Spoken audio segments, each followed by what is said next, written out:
বন্দ্যোপাধ্যায় আরজি করে রেপ খুন কেসে বললেন কি সঞ্জয় হচ্ছে অপরাধী। আরজি করের মেয়েটিকে, ডাক্তার ছাত্রীকে রেপ করেছে, খুন করেছে কে? সঞ্জয়। তারপরেই বলে দিলেন এই সঞ্জয়কে ফাঁসিতে লটকে দাও। আমাদের এখানে কি হলো? আমাদের এখানে দেখলাম যে একটা হঠাৎ শোনা গেল বারুইপুর কাণ্ডে মূল অভিযুক্ত ধৃত 4 জনের মধ্যে একজন, সে নাকি গভীর রাতে ঘটনার পুনর্নির্মাণ করতে গিয়ে রাত 1টা-1:30টার সময় পুলিশের রিভলভার কেড়ে নিয়ে তাকে গুলি করে দিয়েছে। তারপরে পাল্টা গুলি, এনকাউন্টার, মারা গেছে। মব লিঞ্চিং এরও একটা ঘটনা ওখানে ঘটেছে। মুখ্যমন্ত্রীকে বলতে শোনা গেল যে সেই ছেলেটি নির্দোষ, আর এই ছেলেটি এনকাউন্টার মারা গেল। তদন্ত হবে তো? তদন্তে এই ছেলেটি প্রয়োজন ছিল কি ছিল না? তদন্তে ওর কাছ থেকে আরো কিছু গভীর পরিকল্পনা জানা যেতে পারত কি পারত না? যে কথা বলা হলো সেটা কি সত্যি এরকমটা ঘটেছে না ঘটেনি? অনেক রকমের সন্দেহ তৈরি হয়ে গেল গোটা ব্যাপারটায়। আরজি করে যেরকম সন্দেহের বাতাবরণ তৈরি হয়েছিল, তখন প্রশ্ন উঠেছিল প্রমাণ, তথ্য ইত্যাদি। তাহলে মুখ্যমন্ত্রী একজনকে নির্দোষ, এটা মমতা বন্দ্যোপাধ্যায় যেরকম বলতেন তেমনি শুভেন্দু অধিকারী বললেন। এর মধ্যে 12 বছরের একটা বাচ্চা খুন, রেপ, জনরোষের শিকার, মব লিঞ্চিং, অত্যন্ত অন্যায়, একজনের মৃত্যু। গোটা ব্যাপারটার প্রপার তদন্ত, তারপরে বিচার, তারপরে সাজা। গণতান্ত্রিক দেশে সব মানুষের বিচার পাওয়ার যে অধিকার আছে তাতে এই পদ্ধতিতে যাওয়ার দরকার হয়। কিন্তু দেখা যাচ্ছে সরকার সেই দিকে ঠিক যেন যাচ্ছে না। এর মানে কি বলেন তো? স্বৈরাচার নেমে আসা। এটার সাথে যদি আরেকটা জিনিস যোগ করেন, গুন্ডা দমন আইন বলে একটা আইন তৈরি করা হয়েছে। এই যে এত লক্ষ মানুষের নাম বাদ দিয়ে দিয়েছে, এই মানুষ যদি প্রতিবাদে নামে রাস্তায়, তাহলে পুলিশের হাতে এমন আইন তৈরি করে দিয়ে ক্ষমতা তুলে দেওয়া হচ্ছে যে অনুমানের কারণের জন্য আপনাকে গুন্ডা তকমা দিয়ে 1 বছরের মতো জেলখানাতে বিনা বিচারে আটকে রাখতে পারে। আপনাকে আইনজীবীর পরামর্শ, সাহায্য নিতে দেবে না। সাংঘাতিক ব্যাপার। তাহলে এই দেশ কোথায় যাচ্ছে? রাজ্য কোনখানে যাচ্ছে? একটা স্বৈরাচারী রাজ্য সরকার তার দিকে যাচ্ছে। তাহলে এখন যে সরকারটা হলো, সেই সরকারটা কি তৃণমূলের সরকারের থেকে আলাদা? পাড়ায় পাড়ায় দেওয়ালে ছবি আঁকা হতো ঘটের, দিয়ে বলতো লক্ষ্মীর ভান্ডার দিচ্ছি, দিদিকে ভোট দিতে হবে। আর যদি দিদিকে ভোট না দাও তাহলে লক্ষ্মীর ভান্ডার পাবে না। নতুন সরকার এলো, নতুন সরকার আসবার পরে লক্ষ্মীর ভান্ডারের নামের পরিবর্তন করে করলো অন্নপূর্ণা ভান্ডার, 3000 করে দিল। তাহলে লোকে কেউ কেউ ভাবলেন যে দারুণ টাকা, রোজ নতুন নতুন নিয়ম বের করে। এখানে বসে আমি নিয়ম এটা খুলে দেখলাম। আজকের খবরে এসছে সরকার আবার একটা নতুন সিদ্ধান্ত অন্নপূর্ণা ভান্ডারে নিয়েছেন। সেটাতে হচ্ছে আশা কর্মী, সিভিক ভলেন্টিয়ার, প্যারা টিচার, সরকারি কোষাগার থেকে যারা টাকা পায় তারা সব বাদ। এখানেও শেষ না। আপনার কি 3টে ঘর আছে, পাকা বাড়ি, 3টে ঘর যদি আপনার থাকে তাহলে নাম বাদ যাবে। এমন লোক টাকা পেয়ে গেছে গত মাসে, তার কাছে সরকার বলছে ওইটা ভুল করে গেছে, টাকাটা ফেরত দাও। তার মানে এবার বলছে যে 1 মাস টাকা পাবে, আরেক মাস পাবে না, তারপরে আমার পাবে। মানে একটা মজার ব্যাপার ঘটছে। এখন সরকারটা তো মজারই হয়েছে, লোকে বিজেপিকে নিয়ে এখন মস্করা করছে, খারাপ ভাষায় বললে বলে খিল্লি করছে। কেমন বলছে একে ডিম মারছে, ওকে ডিম মারছে, তাকে ডিম মারছে। বাচ্চা ছেলেপেলের মুখের ডিমকে কেড়ে নিল, ইসকনকে দিয়ে মিড ডে মিল, প্রথমে কলকাতা তার চারপাশ, তারপর ধীরে গোটা রাজ্যের মানুষের খাদ্যাভ্যাস পরিবর্তন করবার জন্য এই কাজটা করছে।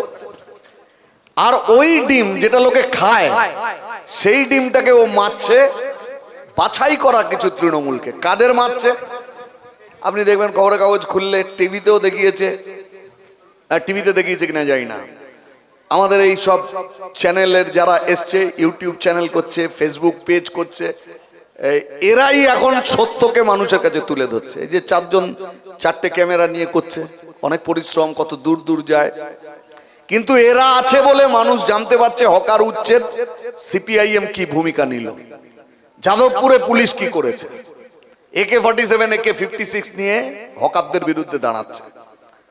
বস্তির পর বস্তি উচ্ছেদ করবার পর তাকে রোকবার চেষ্টায় সিপিআইএম কি করেছে। হাবড়াতে ক্যান্টিন চলছে, আজকে বোধহয় প্রায় 23 দিন কি 24 দিন হয়ে গেল, দুবেলা 500-র ওপরে মানুষ যারা বস্তিতে ছিলেন, হকারি করতেন, তাদেরকে উৎখাত করেছে। আর লোকে বলছে, আরে যে পার্টি আমরা করতাম, একটা পার্টি তো হাওয়া হয়ে গিয়েছে, আর একটা পার্টি যাদের আঁকড়ে ছিলাম, পরিবর্তন করলাম, সেই পার্টি আমার পেটে লাথি মারলো।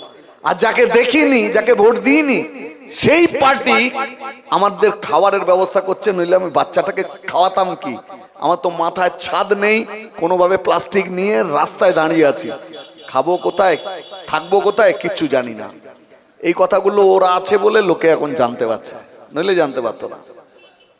অন্নপূর্ণা ভান্ডারের মতনই আয়ুষ্মান ভারত, সেটারও এক হাল। আচ্ছা, ওরা দুয়ারে সরকার করতো তো, আর এ করছে হচ্ছে জনকল্যাণ শিবির, আলাদা কিছু। এখন এই যে ডিম মারবার কথা বলতে গিয়ে যে জায়গাটা এসে দাঁড়ালো, তৃণমূল কি করত? চুরি করত, জোচ্চুরি করত, তোলাবাজি চালাতো। বিজেপি কি করছে? গত পরশুদিন না গতকাল তৃণমূলের এক কাউন্সিলর গেছে শ্রমিক ভট্টাচার্যের সঙ্গে দেখা করতে, বিজেপি সভাপতি, গিয়ে তার পায়ে ড্রাইভ দিয়ে পড়ে কাঁদছে। ডাক সাইটে নেতা, তৃণমূলের কাউন্সিলর, সে কেঁদে বিজেপি সভাপতির পা ছাড়ছে না, বলছে আমাকে বাঁচান, আমাকে ডিম মারছে, আমাকে সম্মানহানি করে দেবে। 10 লক্ষ টাকা চেয়েছে। ব্যারাকপুরের MLA হয়েছে কৌস্তব, মাথা ন্যাড়া করে রেখেছিল, ওর সম্পর্কেও এই অভিযোগ এক মহিলা করেছে যে টাকা চাইছে।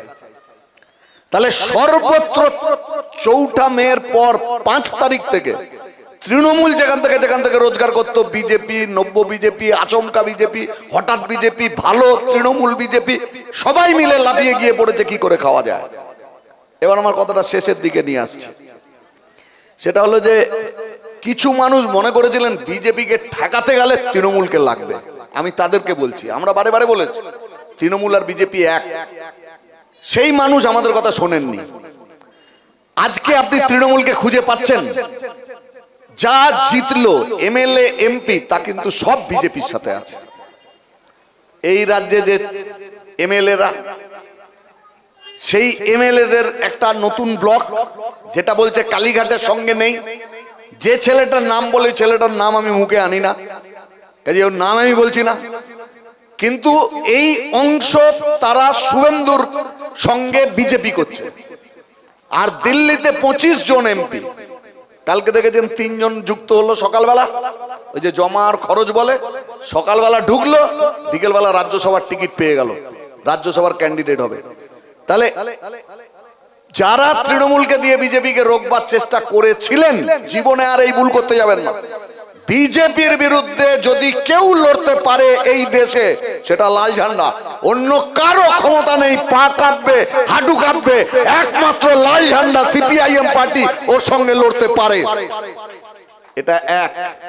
2 হচ্ছে যারা তৃণমূলকে, শুধুমাত্র তৃণমূলকে হারানোর জন্য বিজেপিকে ভোট দিয়েছিলেন, সাম্প্রদায়িক রাজনীতির জন্য নয়, মুসলমানকে টাইট দেব বলে নয়। সেই মানুষের কাছে আমরা বলছি যে আপনি কিচ্ছু টাইট দিতে পারেননি, তৃণমূলকে কিচ্ছু হারাতে পারেননি। যে তৃণমূলকে হারিয়েছেন শুধু পিসি আর ভাইপো ছাড়া বাকি সমস্ত তৃণমূল আপনার মাথায় চেপে বসলো বিজেপি হয়ে, এনসিপিআই হয়ে, তৃণমূলের নতুন ব্লক অর্থাৎ ভালো তৃণমূল হয়ে। শ্রমিক ভট্টাচার্য বলেছিলেন বিজেপিতে তৃণমূল ঢুকতে দেব না, দরজা বন্ধ। তা আমি আজকে একটা ছবি, সেই ছবিটা পোস্ট করেছি, আমি দেখলাম প্রায় 2.5 লাখ লোক দেখে ফেলেছে ছবিটা। ছবিটা কি বলছে, ও তো দরজা বন্ধ করবে বলেছিল, তো দরজা বন্ধ। আর তৃণমূলের 3 জন কালকে যে রাজ্যসভার সদস্য তারা ঢুকলেন তৃণমূলে, আর টিকিট এই বিজেপি, তৃণমূল থেকে বিজেপিতে এলেন, আর সন্ধ্যেবেলাতে টিকিট পেয়ে গেলেন। জানলা দিয়ে এই 3 জন লোক ঢুকছে, দরজাটা বন্ধ, জানলা দিয়ে ঢুকছে। লোকে কি এটা বুঝছে না? খরগোশ হচ্ছে খুব বোকা প্রাণী, ঝোপের মধ্যে মুখটা ঢুকিয়ে দিয়ে ভাবে আমাকে কেউ দেখতে পাচ্ছে না। আর যারা শিকারী প্রাণী তারা দেখতে পায়, তারা খেয়ে ফেলে। তাহলে বিজেপির হাল হচ্ছে একটা আকাট মূর্খ, ও ভাবছে ওকে কেউ দেখতে পাচ্ছে না, ও যা ইচ্ছে তাই করতে পারে, কিন্তু লোকে দেখতে পাচ্ছে। আচ্ছা, মমতা বন্দ্যোপাধ্যায় আর শুভেন্দু অধিকারীর মধ্যে ফারাকটা কি? এক পার্টিতে ছিল। এই যে পঞ্চায়েত, 18 সালের পঞ্চায়েতের আগে গোটা রাজ্যে ঘুরে ঘুরে যে লোকটা বলেছিল যে বিরোধী শূন্য পঞ্চায়েত তৈরি করো, 1 কোটি টাকা পঞ্চায়েত পাবে। তৃণমূলের লোকগুলোর কথা ভাবুন দেখি, পঞ্চায়েত প্রধান, তৃণমূলের নেতা, 1 কোটি টাকা যদি ওই গ্রাম পঞ্চায়েতে আসে, বড় জোর 10 লাখ খরচা করবে। 90 লক্ষ টাকা হিসেব করছে। আমার বুথে কটা বুথ, এই আমার পঞ্চায়েতে বলো 18টা বুথ, তাহলে 18 ভাগে ভাগ হবে 20খানা বুথ, 20টায় ভাগ হবে 30 বুথ, তাহলে 30-এ ভাগ হবে। হিসেব করছে 1 কোটি টাকার মধ্যে কত টাকা মেরে দেওয়া যায়। তার বলে বিরোধী শূন্য। লোকের বাড়িতে থান কাপড় পাঠিয়েছে, তার স্বামী কেন উইথড্র করছে না? সকালবেলা দরজা খুলে স্ত্রী দেখছে যে প্লাস্টিকের প্যাকেট, তার মধ্যে রজনীগন্ধার মামলা, একটা থান কাপড়, যে স্বামীকে বলো উইথড্র করতে, নইলে এই বেশটা ধারণ করতে হবে। এসব করেছে তো। তাহলে সেটা 20 সাল পর্যন্ত এই লোকটা তৃণমূলে ছিল। সব পাপের দায়িত্ব এখনো আলাদা হয়েছে। আমার শেষ কথা হচ্ছে 3টি অদ্ভুত ঘটনা, 3টি অদ্ভুত ঘটনাই নির্বাচনে ঘটেছে। 1 নম্বর অদ্ভুত ঘটনা হচ্ছে যে একটা পার্টি যারা 15 বছর শাসন করেছে, বৃষ্টি পড়বে কি পড়বে না যে পার্টিকে বলে হতো, সেই পার্টি ক্ষমতা থেকে চলে যাওয়ার পরে 1 মাসের মধ্যে নিশ্চিহ্ন হয়ে গেছে। এই অদ্ভুত ঘটনা গোটা পৃথিবীতে কোথাও ঘটেনি, এখানে ঘটলো। দ্বিতীয় অদ্ভুত ঘটনা হচ্ছে একটা পার্টি সরকারে চলে এলো, কিন্তু সেই পার্টিটার নিচে এলাকায়, গ্রামে, শহরে, পাড়ায় পাড়ায় সেই পার্টি বলে কোনো বস্তু নেই। টাকা দিয়ে পোলিং এজেন্ট বসিয়েছিল, তাও পশ্চিমবাংলায় যত বুথ আছে তার অর্ধেকও বসাতে পারেনি।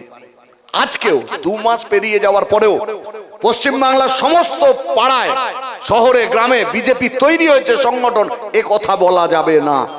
মানুষ, সাধারণ মানুষ সব পাড়াতে বিজেপির লোককে চেনে, এ কথা বলা যাবে না। তাহলে একটা পার্টি গভর্নমেন্টে চলে এলো, অথচ তার পার্টি নেই। তাহলে কি হবে? চোর, জোচ্চোর, গুন্ডা, বদমাস, জালিয়াত, আচমকা হঠাৎ বিজেপি স্রোতের মতো বিভিন্ন জায়গার লোক ওর মধ্যে ঢুকতে থাকবে। 4 তারিখ থেকে তাই হচ্ছে। সব তৃণমূল ঢুকে যাবে বিজেপিতে, তাই হচ্ছে। এমএলএ, এমপি থেকে শুরু করে পাড়া সবাই ঢুকে পড়ছে। এটা দ্বিতীয় অদ্ভুত ঘটনা। তৃতীয় অদ্ভুত ঘটনাটা এই যে একটা পার্টি সরকারে চলে এসছে বিপুল সংখ্যার আসন জিতে, কিন্তু মাত্র 2 মাস, এত অল্প সময়ে এত বিপুল মানুষকে এর আগে কোন সরকার তার বিরুদ্ধে নিয়ে যেতে পারেনি।